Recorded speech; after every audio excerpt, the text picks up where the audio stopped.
Welcome to A Pair of Bookends, the book club you can carry anywhere.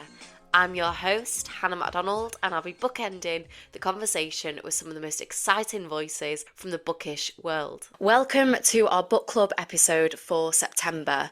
This month, I'm inviting you all to join me in reading Flashlight, the latest novel from Susan Choi.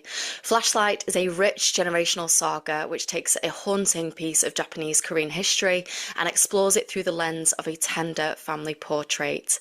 Jennifer Egan described it as instantly bewitching, and I couldn't agree more. Susan Choi is a writer based in Brooklyn, New York. She's the author of 6 novels. Her first, The Foreign Student, won the Asian American Literary Award for Fiction. Her second novel, American Woman, was a finalist for the 2004 Pulitzer Prize. Susan was a finalist for the 2009 PEN Faulkner Award for Fiction, and in 2010 she was the inaugural recipient of the PEN WG Sebald Award. Her novel My Education received a Lambda Literary Award, and her 5th novel, Trust Exercise, won the 2019 National Book Award for Fiction.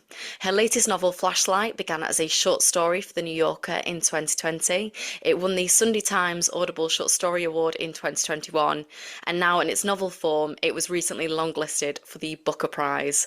I'm so excited to have Susan here to chat all about it. Welcome, Susan, to A Pair of Bookends. Thank you. I'm glad to be here. I am so excited to chat to you. I have had the absolute pleasure of reading Flashlight, but before that, I managed to get my hands on a copy of My Education, which wasn't available in the UK, but I did some rummaging around online and managed to get myself a copy because I am very into novels about affairs, and I kept seeing My Education crop up and see how much of a popular one it was for that kind of category. And I was like, I need this novel in my life immediately. And I am pleased to say, listeners, that that is one of the best affair novels I have ever read. And I thought it was going in one direction, and it took me in a completely new direction, and I was obsessed with it. So I just wanted I'm to. so glad you got it. We've got to get it out in the We UK. That's have to. We need to make this yeah. happen. You know what? Actually, maybe it may actually be coming out. I should double check on that. There may actually be plans afoot. I would love that to happen. Before we get into Flashlight, I would love to start by asking what you're currently reading or what you've recently read. I'm in the middle of Maria Reva's book Endling, and it is so surprising that I can almost not say another word. And have you read it? I haven't, but it's on my list for next on my book a reading list. So I feel I must not say anything at all. I'm just not to say anything because I won't say anything beyond that. At a certain point midway, I just like exploded in laughing because I was so surprised. So that's all I'm going to say. And that is what I'm reading right now. That's new. And then I'm also reading all the time for a class that I teach. So I'm revisiting old favorites that I'm teaching with my students. What are some of your old favorites? Last week, we did When the Emperor Was Divine by Julia Otsuka, which is a novel that came out actually like almost a quarter century ago. I think it came out in 2002. It's about the internment of Japanese Americans during World War II, and it is so timely for our current moment in the US. So my students and I really had an amazing time revisiting that. Yeah, I can imagine. I imagine that's a book that's really fruitful for discussion, especially with what's currently happening in the world. Yeah. And I, Yeah. I do want to get into how relevant your book is right now. And I was wondering, when you were writing Flashlight, whether you realized how relevant it would feel right now. Not at all. No, absolutely not. The opposite. In fact, I remember, gosh, it's just a measure of how mind-spinningly quickly events are overtaking us. Hmm. But when I was working on this book, which, it's sort of centered on the late 1970s, but it also looks back to the Second World War, and then it moves forward very close to our present day. I felt like I was writing a book that mostly looked backward, and I was thinking, are American audiences really going to relate to this? Is it going to just seem kind of like a museum piece to them? And I never could have predicted how relevant it would feel. It's unfortunately relevant, but Yeah. it is. There are so many relevant themes in the book, and we will get around to talking about those. But I want to start by asking about the fact that this obviously started off as a short story. At what point did you know that you wanted to return and expand it into a novel? Yeah, I actually knew before the short story took form. It Oh was wow. more, yeah, I was working on it really that whole year. And I wanted to write, the story that I eventually did write, but I just had no idea how to begin and I just couldn't get my arms around it, so to speak. And every time I start a new book, it's like I've never done it. I do not look forward to the next book, which I haven't really gotten underway because it's always just starting over from square zero where I'm like, Mhm. how do people do this? I never seem to learn from my experience. And so with this one, I knew the big events of the story, but I just couldn't figure out how to approach them or depict them. And I was struggling with that for so long, Mhm. trying so many different approaches. It's like trying to get a plane off the ground and you're like, you're driving it this way and that, and it just will not lift off. And finally, I thought, you know what? I'm going to skip forward in the chain of events that I'm imagining. I'm just going to cheat and skip forward to after the thing that I'm trying to write about has already happened. Just pretend I already wrote it and write about the aftermath a little bit. And that was what that story was me kind of picturing the aftermath of these events that I knew would have this profound effect on this family Mhm. and that I could not figure out how to get onto paper. And so the story was kind of the first coherent piece of the book that finally emerged, if that makes sense. But I already knew what territory I was in, but I was just kind of stumbling around blind in there. I think it's going to be really reassuring for writers listening to this podcast to know that you can produce something as incredible as this book, and to know that your starting point is that you feel like you're almost like flailing around for ideas. But how do you kind of, with your previous works and with this one, how do you figure out, okay, this is the subject that I want to write about, what causes that kind of spark of inspiration for you? It's always a different thing. I mean, every book is sort of like a different story of stumbling around until I find the thing. And I love being that reassuring person who lets it all hang out and is like, oh no, it's a mess every time. Like it's a serious mess. And I never know how it's going to resolve it. And sometimes it doesn't. I do Mhm. have I do have at least one kind of pretty complete unpublishable book sitting around in a box because it just never stopped being a mess. Although it did stop being something I contributed to and it just became a big pile of paper that my agent very tactfully said had not found its form. It was one of the nicer ways to say to somebody, this is not working. Um, but I guess it's really a different story. I mean, my last book before this one, Trust Exercise, it's a really on its face kind of a similar story of confusion, but it was quite different. I once again wanted to write a short story because I was having so much trouble with this book that I just alluded to that sits in a box and will hopefully never see the light of day in its current form. And my effort to write a story to distract myself from that unsuccessful book also was a failure. The story just also didn't take form. It also just kept going. At a certain point, when you have between 70 and 100 pages, you kind of have to conclude, well, this isn't really working as a short story because Mhm. it's definitely not short, whether it's a story or not.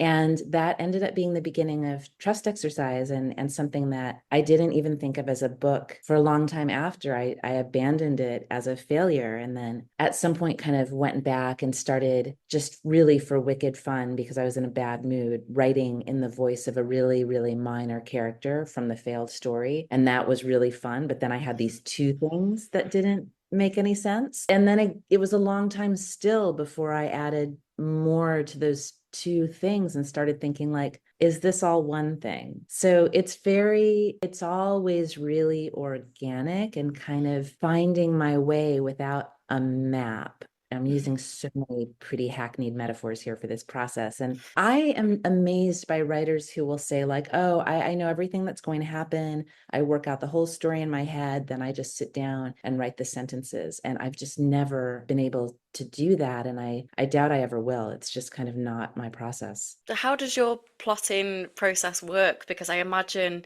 there was a lot of strands to work with this novel. There's so much to kind of keep track of in terms of the journeys that these characters go on and the history behind the novel. So yeah, what is that plotting process like for you? I mean, again, it's total chaos. A lot of it is retrospective. I will often have a pretty clear idea of the characters and kind of a situation that they're in where I, Mm-hmm. that's usually what gets me writing is I think about characters and I think, oh, what would it be like for them if this was their situation? So a situation is really intriguing to me, but it's not a plot because a plot has to be, a series of events that kind of dramatize for your reader what's going on. And even taking it down more pragmatically, a plot has to be, for me at least, a series of scenes, Mm-hmm. things that happen. And a situation doesn't translate into that series of events or scenes very easily at all for me. So I'll often find myself writing in the situation, thinking like, oh, okay, well, gosh, I've been writing about this character. I'm going to go over here and write about this other person. And I'll end up with a lot of material that has to retrospectively get organized. And so Mm-hmm. that's where a lot plotting work often comes in is I have these mountains of material and I have to start imposing a structure. And often the structure comes out of the material. The material sort of suggests Mm-hmm. certain things. And, then you'll discern gaps and fill those in. And then that starts to suggest new aspects of structure. So it's very retrospective. And it's also a bit circular because I do write Mm-hmm. many drafts and early drafts might be quite shapeless. And Mm-hmm. then, I'll look at all that stuff and think, oh, what if it was shaped like this? That's going to require more writing. Then there's another draft. It's a little, it's kind of like if you found yourself with a huge heap of jelly in the middle of your living room and you were like, can I get this into a jelly mold somehow? Um, there's another weird metaphor. But yeah, a lot of it's just backwards and forwards working Mm. through for me what is usually a lot of material, right? Yeah. And the story that got published in 2020 that was kind of scooped up out of a fair amount of pre-existing material that had come into existence that year, like I said, that was trying to get at this event. I was like, well, I know that this needs to happen, but God, I just don't know how to show it. I don't know how to do it. But that effort had led to a lot of material lying Mm-hmm. around in messy files. I think what I want to just quickly return to is you obviously mentioned at the beginning that you've been reading Endlin and you said you couldn't mention very much about it because of the element of surprise in there. And I think that's one of the things that I really love about your work is the element of surprise, especially in this story. It's going to be quite difficult to navigate talking around certain parts of it because you don't want to spoil anything. And I think that is a difficult thing in terms of, well, it might not be a difficult thing for you, but a difficult thing with plotting something is finding ways to reveal certain things or to surprise the readers. So yeah, how did you kind of find that element of surprise? It's interesting because I would generally say that I feel that I have this theory, obviously like all my theories about writing really don't even 100% apply to me. So I'm not trying to claim that they're going to apply to all writers, but I have this theory that it is most effective to surprise the reader when you, the writer, are surprised also. Mm, And it's one of the reasons that although my process is very messy and, often feels bewildering, I also kind of like that because I am sort of stumbling along with this situation and these characters thinking like, well, what now? I'm just going to keep writing and sort of see what emerges. And in that way, I surprise myself. And I think it's the way that I most reliably surprise readers. mhm, But with this book, there's sort of an exception to that, which is that I think one of the more significant surprises in this book I did have from the very beginning. It was mhm, something that I did want to make happen. And that's the very thing that I struggled the most with writing. And so, maybe that's a flip side of it is, when you're writing your way along as the writer and things start happening in the scenes and with the characters that you hadn't anticipated, you're like, whoa, wow, cool, this is great. This is like it's giving me kind of like a little charge of surprise. Like I bet the mm, reader's going to too. But on the other side of it, when there's something that in advance, you kind of want to spring on the reader, yeah.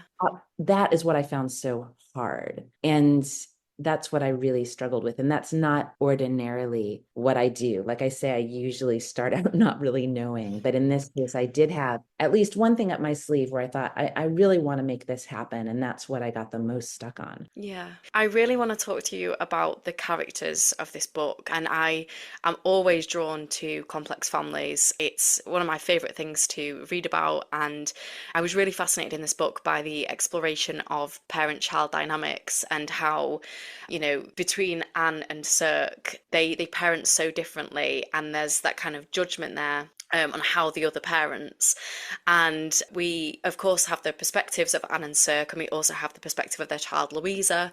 And I wondered if you could tell us about your exploration of the dynamic of this family, and yeah, what drew you to them? Yeah, that's a great question. And I've actually been thinking about that. I've tried out like a number of different theories because I think the answer to that question is not going to be completely available to me ever. I think that it's sort of, buried rather deep. But one thing that I do think is, there are surface commonalities with my own family that I think were in certain respects starting points. And this is something that I often find myself doing in my writing is I often find myself, not always, but often, intrigued by something of my own experience that I kind of want to put pressure on and Mhm. make more extreme. I think I'm like I'm very what if this, what if that? And often my stories or my writing sort of starts coming out of my kind of forcing something of my own experience along like a potentially more interesting groove. I feel myself to be a pretty fortunate person, especially in this world today. I mean, my family certainly wasn't and isn't perfect, but I had two amazingly dedicated parents, wonderful relationships with them both. They did divorce when I was quite young. And I think the upside makes me think of the downside. Well, what if it had been different in this way, or what if it had been different in that way? Mhm. So my family did go to Japan when I was young, as this family in the novel does. We stayed for a short time and we all three returned, and nothing of particular craziness happened to us, which is very, fortunate, but not that exciting. At the same time, that trip to Japan when I was young was so influential to me. I just never stopped thinking about it. I was at a really influential, impressionable age. I'd never left the United States before. It seemed like kind of this dreamscape. And so I was always curious to write about it and always sort of thought like, oh, I'd love to write about that time, but I don't want to write a childhood memoir that's like, oh, we went to Japan. It was really interesting. We came home again. And then later in life, I was doing research and came across certain real historical events pertaining to that period that we were in Japan that had no impact on us at all, Mhm. right? Lucky us. But as often happens, my imagination started kind of running away with it. I thought, well, what if those events had affected us? What if we'd been kind of different people, actually, and we'd unluckily intersected with this other, historical situation? And Mhm. I think that's where it began. So this is a really long way around of answering your question, but No. I had these certain aspects of my own family life that it's like I was putting them in a pressure cooker and Mhm. kind of being like, yes, I was at times kind of a sulky child. Like, what if I'd been kind of more of a nightmare child? My mother read this book and she was like, my mother goes, you weren't obnoxious. And I was like, thanks, mom. I did that. It meant a lot to me. But I was sort of taking, I think, certain like secret sides of my childhood self that the public never saw, the world never saw, and kind of putting them out front, Mhm. like what if things that I never dared to do as a child were actually the only things that this child did? And I think that that formula holds for a lot of the other characters in the book, where I thought, well, what if these, my parents did have a lot of cultural differences Mhm. that led to, in some cases, quite comical results. See, my mother is Jewish and she would make Hanukkah latkes at Hanukkah time. And my father was Korean and he just didn't really understand how to eat these things without putting soy sauce on them, which turns out a great way to eat them. They're actually fantastic with soy sauce. So there's that kind of comical cultural difference. But with these characters, I thought, well, let's start with cultural difference. But what if it was really quite insurmountable? Like, Mhm. what if so much more extreme? What if it was based on so much more hidden, like incommunicable Mhm. or experience that each of these adults brought to this kind of impulsive marriage that they never shared with each other? And that quite quickly led to, I'm a big fan of complicated family stories too. And I love Yes. stories about family secrets. So of course that led me quickly to thinking like, ooh, what if these people had real secrets? Yes. Like really substantial secrets, and then cooking up like what might those secrets be? Yeah, I mean, I think there's a strong feeling around identity and belonging in the book that I think can cause these fractures in the relationship, especially between Anne and Cirque, because there's stuff that Cirque is kind of holding back from Anne. You know, he doesn't reveal much about his heritage or his family life. She knows very little about it. And when she tries to kind of, you know, ask him about his family for their wedding, he's quite standoffish with her about it. I hope that's not too much of a spoiler for me to Oh, to no, I don't mention think that. so. As far as spoilers go in this book, I feel like that's quite safe. But yeah, I think it really interested me in, you know, how Suk feels about his family life, and yeah, he's got sort of shame there around his heritage. Why do you think that is? I mean, I think it's so interesting because when you use the word shame, which I think is Hmm. such a strong It and is a strong word, appropriate yeah. I don't word. know if No, but I mean, in the most appropriate sense, it really is a very, very strong aspect of that character. hmm It takes me right back to, I mentioned Julie Otsuka's beautiful novel about Japanese American internment. And when we read it in my class, I promise you this is coming back to your question. When we read it in my class, one of the students in my program who wasn't in the class heard that we were reading this book, and he said, "Could I sit in because my family had this as part of their history, and I just love to sit in a room and talk about this book with people." And it was amazing hmm because, he's Japanese American, I'm not. And so to hear him talk about the shame that the older generations of his family experienced as a result of this horrible injustice that was inflicted upon them Yeah. blamelessly was really interesting, because it was one of the things that I think I was kind of trying to get at with this character Cirque, which is that, and I want to be very clear that Cirque is sort of like a humanized, an embodied version of a fascination that I've had with various aspects of Korean and Japanese history that are not at all the aspects that my father lived through. But because my father was from Korea, I just got very interested in the two nations and their relationship to each other. And my father was born in Korea, never lived in Japan, and doesn't actually share really any biographical details with Cirque at all, except they're kind of close in age to each other, but actually my father would be older. So in any case, Cirque was really like this creation that came out of my interest in the experiences of ethnic Korean people in Japan who had really been subjected to terrible systematic oppression by the state in all of these different ways, deprived of the status of citizenship, the opportunity to earn a living, the opportunity to, educate their children alongside other children, just the systematic discrimination that they couldn't fix because they actually, this is a long sort of historical digression, but these were people who were actually kind of deprived of status. hmm This also sounds very familiar to our world. And so they kind of couldn't get better situations for themselves no matter how hard they tried. The fix was in from the very beginning because they didn't have status as citizens. And I felt like the more I researched this community, the more I encountered shame in many, and it's just an interesting combination, going back to the student who sat in on our discussion of Japanese American internment by the United States government. Again, this sort of incredibly skewed situation where people who have no power are put in an impossible situation by the people who have all the power. mm And they carry this huge burden of shame. And Yeah. why? Because they're utterly blameless. And is that hmm part of it? The Yeah. helplessness. So I was really interested in, and I have no answers really as to why, the experience of oppression can sometimes take the form of shame when there's no responsibility whatsoever for the suffering. But I did feel like that was something going on with Cirque, and then he's complicated because he feels shame, which makes him feel anger. Yes. um, and so he becomes, the opposite of docile, but this sort of like very prickly person. Yeah, he does. And, you know, I think it's that feeling of being the other, which is a horrible feeling that, you know, a lot of these characters experience. Of course, they move around a lot, and Cirque is living in a different place from his parents, and then he moves with Anne and Louisa back to Japan, but he's lived in the US, and there's all this kind of shifting and changing. And I think, you know, it's something that fascinated me about Anne is that when she gets ill, I think she's living in Japan, and I think for her there's that kind of language barrier, and that she doesn't feel that she's able to communicate the symptoms that she's experiencing.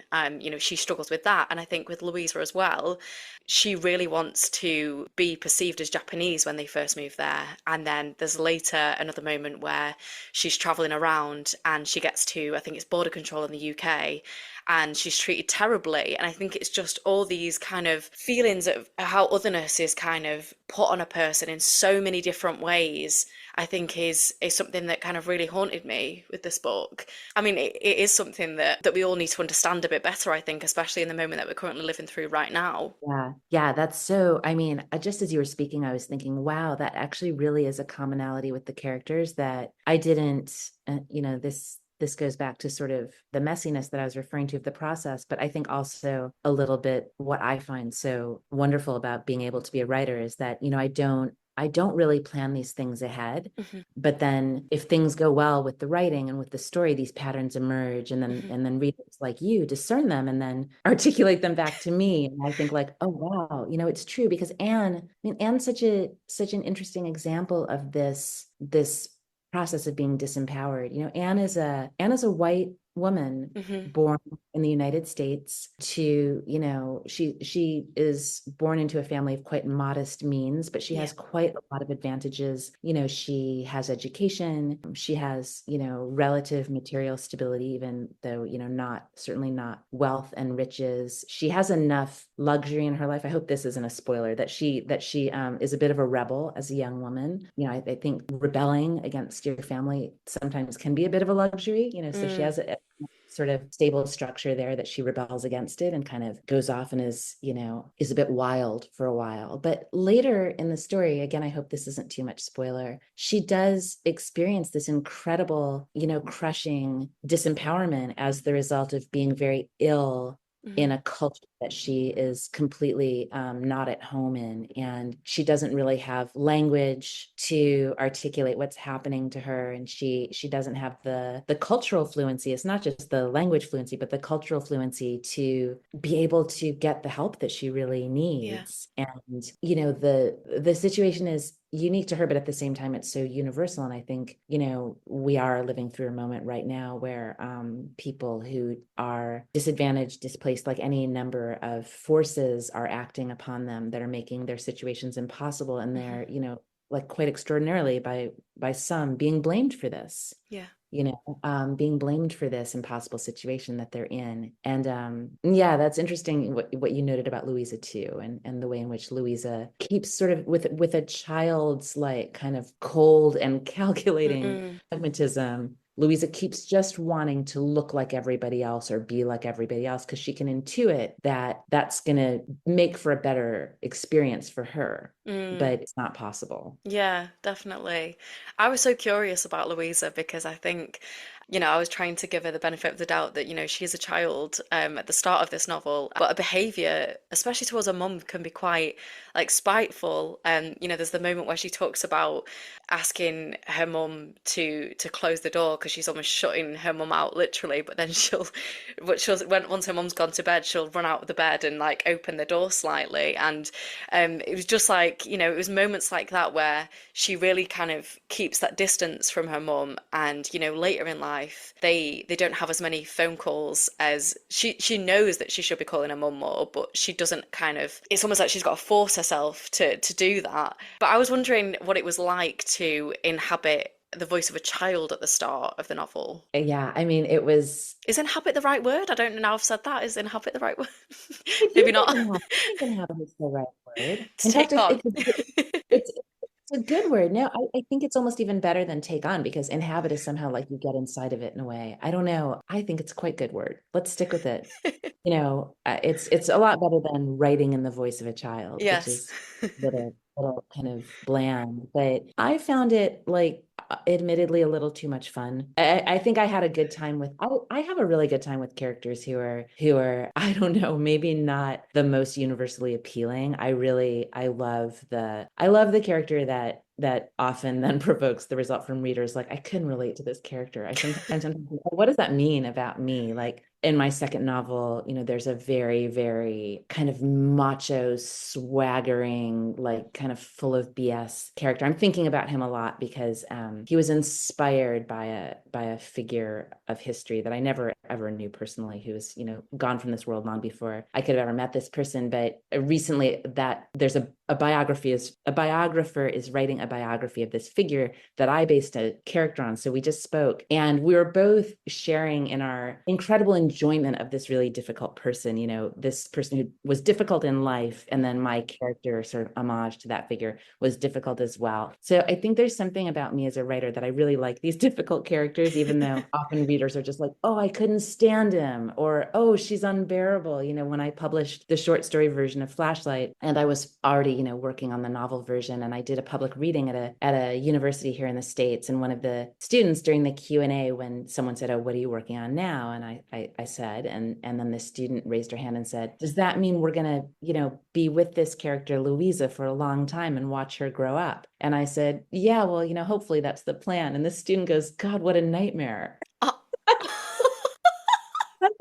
I thought it was hilarious. I said, yeah, but hopefully an interesting nightmare. I mean, so coming back to writing Louise as a child, I had a really good time with her, even though I was also like acutely aware that my thought all along was a terrible thing had happened to her. And she really didn't know how to talk about it, or even what quite it was that had happened. And no one knew how to help her. And so it made just intuitive sense to me that she would be just difficult as hell to deal with. And I think this is something we see in traumatized children, that often their reaction is they act out, they are impossible to approach. I mean, who can blame them? And so in a way, I thought, like, Louisa is going to take it out on the person that she needs the most. Yeah. And that made sort of a sad but intuitive sense to me. And the two of them, for years and years and years and years, are never really able to talk about what happened to them. They it happened to the two of them, and yet they too can't discuss it. They don't have any language to talk about it. So I don't know. I gave Louisa kind of a big pass. I was like, this child is going to be impossible. Yeah. And she sort of has every right.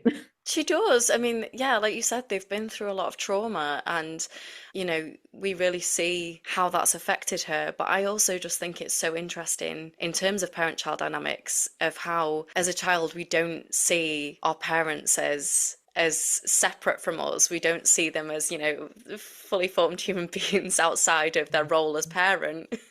Oh, we never do. And in adulthood, I think that process, as it starts to unfold, where we start to realize, our parents were actually these complete and full human beings who, not only had lives before we ever came along, but continued to have them after we came along. Yeah. Difficult realization, I think, for anyone to arrive at. Absolutely is. And there's a line that I wrote down when Louisa's an adult, where she says, it occurred to Louisa for the first time that her mother seemed to take questions as a form of criticism. And I just found that so interesting because I think that is also something that I've struggled with, in that, feeling like something is a critique. And I think, her mum really does, she's being asked these simple questions about Louisa's childhood, and she really she takes it as a confrontation and as conflict. And I just found that something really interesting about her character. Yeah, I remember when I sort of hit upon that idea, I thought, again, that was one of those surprising moments where I thought, oh, that's right. Because I was trying to figure out, again, like same with plot, very, very, I wouldn't even say often. I think I might even go out on a limb and say always the relationships between the characters evolve in the writing. I never in advance, like, oh, this relationship is going to take this form over the time of the book, or this relationship is going to take that form. I don't know. I'm figuring out the characters as I'm going along. And so their relationships are emerging for me as well. And I remember that moment and thinking, aha, that's it. It was this moment of kind of illumination for me, thinking about the two of them. I knew that, I just knew somehow in my gut, I was like, these two are having a terrible time connecting with each other. And then in that moment, it was like, I realized it alongside Louisa. And I thought, well, gosh, what would you expect when, as a child, as a daughter, you threw so much anger and hostility and criticism and blame at this mother, and never really very much love, or never much love demonstrated, though I would believe that it was always felt, but never shown. How else would you expect her to respond? So Louisa, later in life does come to her mother asking her things, and how's her mother going to feel apart from somehow criticized, like, oh, this question must mean, that she has some like bone to pick with me about that period of her life. There's no trust between the. Yeah, absolutely.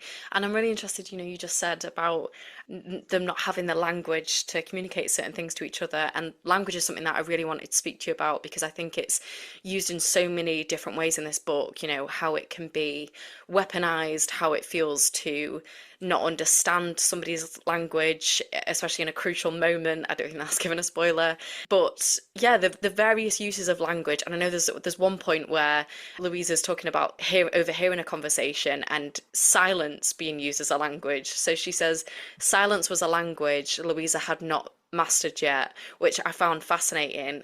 So I just wondered if you could speak a little bit about your exploration of language in this book. Oh, yeah. I mean, I think that in this book and other books, I mean, again, I'm going to kind of reach to the biographical first because Yeah. speak one language. It's the language that you and I are speaking in right now, Mhm. which has been always a source of like regret and frustration to me. I've studied many languages and have never achieved fluency in any of them because I just do not have that skill, I guess. But I find it fascinating that people speak multiple languages, and Mhm. I'm full of awe and admiration. And I feel quite certain that their brains simply work wildly differently from mine, perhaps much better. But this is one thing that my father and this father in the book share, is that my father was trilingual. He spoke English, Korean, and Japanese. And he spoke, Korean because he was Korean and he was born to Korea. I mean, he was born in Korea to Korean family, Korean parents. He spoke Japanese because Japanese held Korea as a colony at that time and imposed its language on the Korean people and required that the Korean people in their colony, the Japanese colony,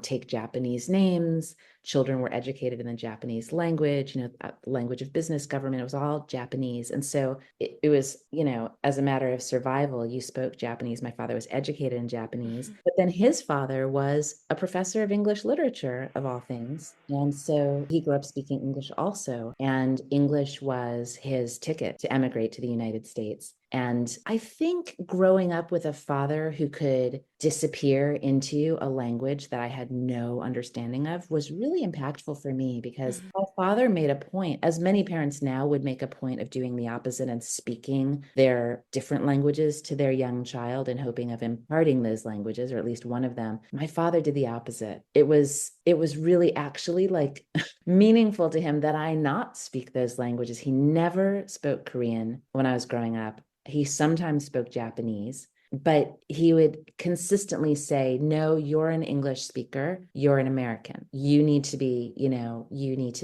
those things only. And he didn't at all subscribe to this idea that having multiple languages would just be a good thing. Mhm. And so even that in and of itself was such an interesting value of his, where I thought, gosh, what sort of deep discomfort, like at his core, Mhm. has he felt all his life, that his feeling for me was, no, you must only be at home in one language, because maybe he felt like that was the only way to be at home. I don't know, but I've thought about that, like what language means to us and what it means to, ourselves and our sense of home and our relationships with others. I've always thought about it. And so I think in this book, it's just, again, that same kind of fascination of mine, like Mhm. looking out from this kind of the island of the English language, which, is not an island at all, but a planet. I mean, we're, as English speakers, I think we know how, sort of through no special deserving of our own, how fortunate we are, Yeah, because England managed to, this is another historical thing that we won't go into, but the English language has traveled quite far, right? it And has, so yeah. lingua franca in so many places, and those of us who were born into the speaking of it are very lucky, because again, it opens a lot of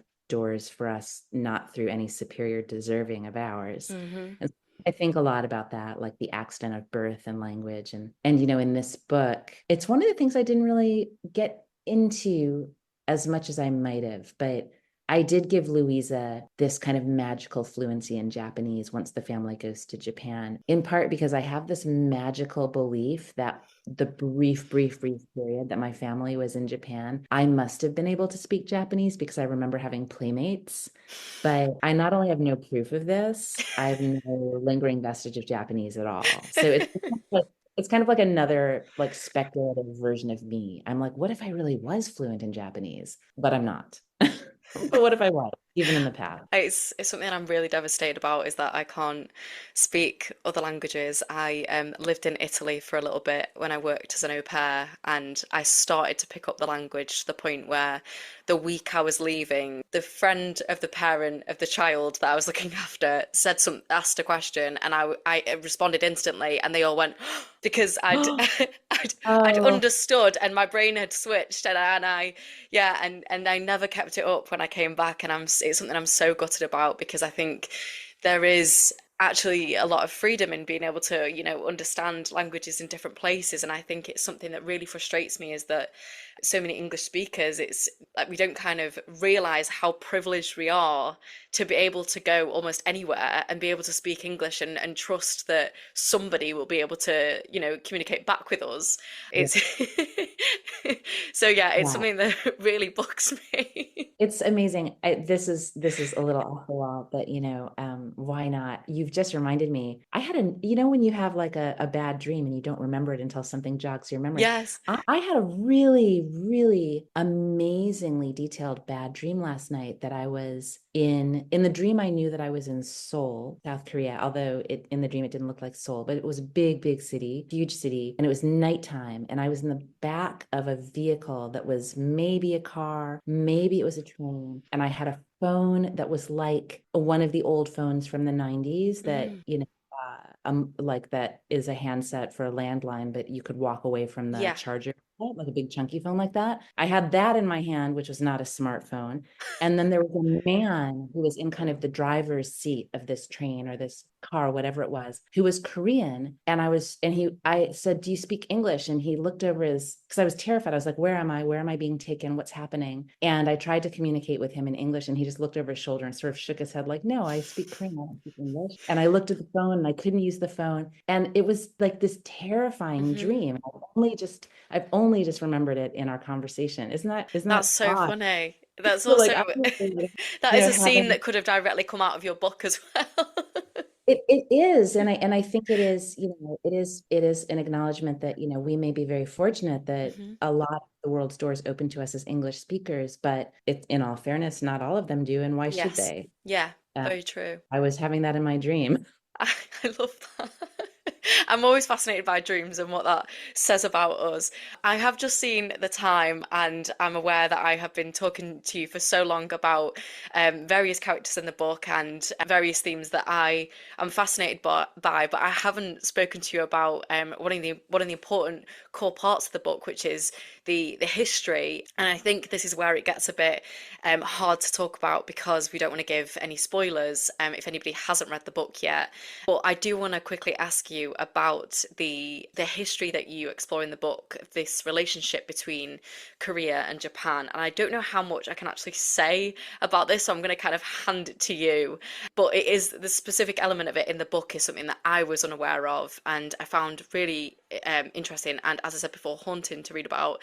I do want to keep it spoiler free, so I feel like the safest way to go about this is to say what drew you to exploring this part of history. I think, what drew me in a most immediate way is, the Japan Korea history is a long, complex one. And I Hmm. alluded to a little bit talking about language and the history of Japanese imperialism in East Asia Yeah. and the way in which Japan, did sort of inflict itself upon Korea early in the 20th century. And, that order of things came to an end with the end of World War II. But the interesting and tense and very, very mutually entangled relationship between the two nations, continues in all of these different forms. And I'll just say this, that, in a given historical period in the second half of the 20th century, a series of very unexplained events Hmm. took place in Japan. And they were so unexplained that it took quite a long time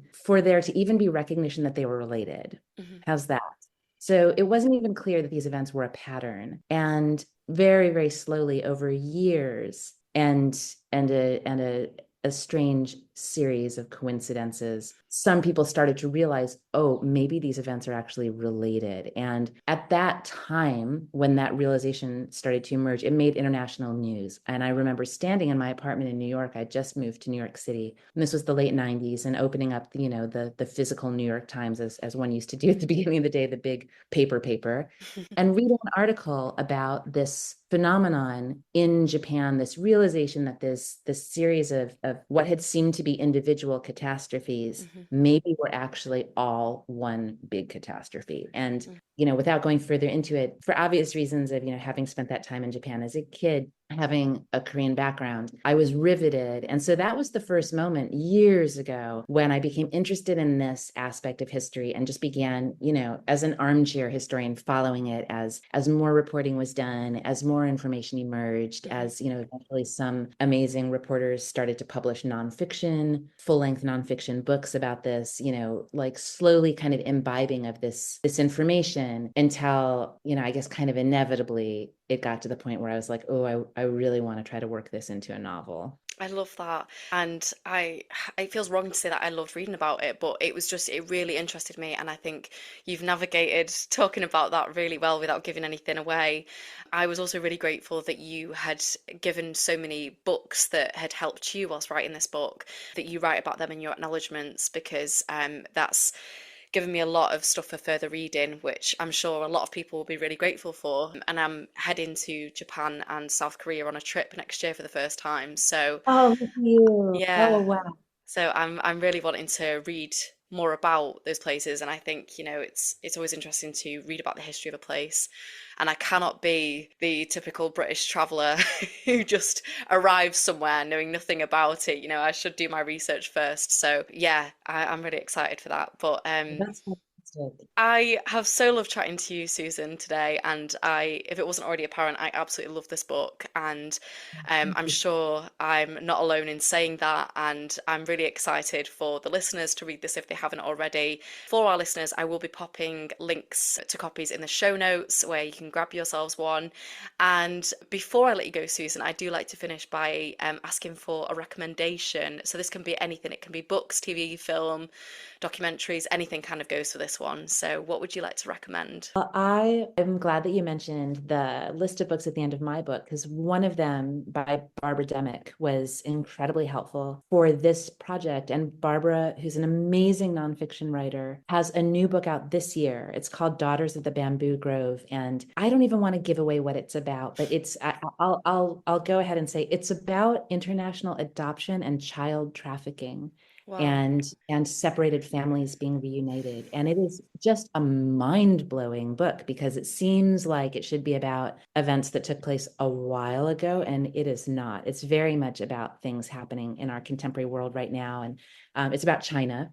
And Barbara Demick is an amazing journalist who's written a lot about Asia. And so Daughters of the Bamboo Grove is her latest. I know it's out in the UK, and I devoured it. I mean, I have to say, I sat down and could not stand up until I finished it. I just tore through it. And so it's such a great read. Oh, that was such a great recommendation, and I definitely want to add that to my TBR. So, thank you for that. I've absolutely loved chatting to you today, Susan. Thank you so much for joining me. Oh, thank you so much. And I'll just very quickly, because we're out of time, but Jane Smiley, the great American writer, says that, dreams are never interesting and you have to like work them into a narrative. And Mhm. it's like revising your work into an actually readable thing. So I can't believe I shared my dream with you. That was crazy. But thank you I for loved that you did.